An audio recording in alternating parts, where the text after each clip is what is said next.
What do you see as the future? Because we started off when you were talking about, well, with what we have in place, is likely to see achievement of these goals in the next, few years.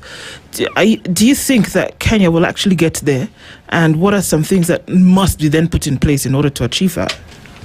The future is bright, yes. We can achieve universal access by 2030. What do we need to do? It's in 3 years. In 3.5 years? Yeah. What do we need to do? We need to accelerate the budgets that our county governments are giving to the sector.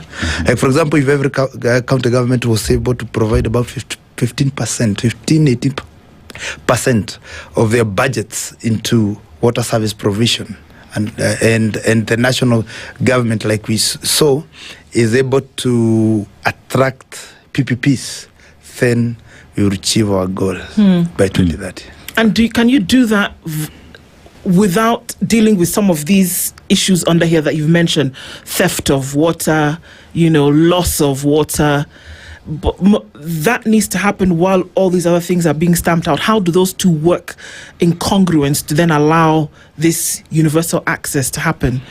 The issue of theft and of water provision, that is an issue of management and should be dealt by the respective county governments and the water companies. At the same time, as you pump more water into the water sector, also look at the issue of inefficiency so that we can address the gap that is there. How has now, in terms of wananchi plugging into this conversation, because they are the ones who demand this water clean, affordable and accessible, right?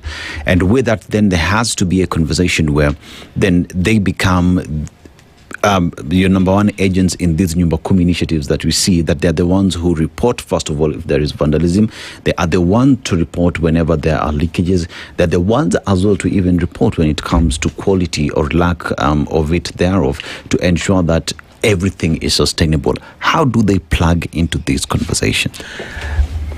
We need to strengthen water user associations within our states so that they are able to own the vision that we have as managers of water utilities.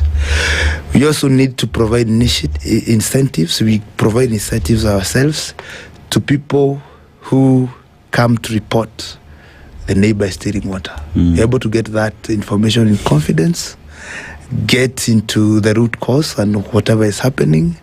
Of course, when you're caught stealing water, there are punishments. Then a token of appreciation is given to the members of public so that they can be part of our advocates in the assets that they are in. And that's what water service providers should do. Are we seeing county governments are working together with the national government? Because I would assume that when it comes to water in Murang'a County is not the same as water provision in Turkana County. So are we seeing more engagement together with the national government on what is needed where? I must say that the relationship is good. I'm sure you are in media. You have not seen any war between the county government and national government on matters of provision. That's what I said.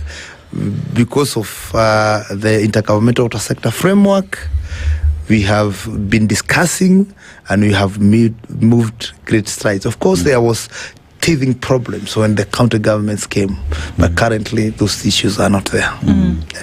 It's all one to watch and see what the county governments are doing. Of course, not working in isolation, to see what's happening at a national level towards this universal access to water come 2030. It's 3.5 years from now. But then we must say good to see the strides, but then also implore that, a lot more must then be done to then be able to get to that. All right. Thank you very much for joining us in this conversation this morning to give us insights into that. Engineer Daniel Nganga is the MD of the Murang'a Water and Sanitation Company, and that's what we've been talking about today. Thank you for being in the situation.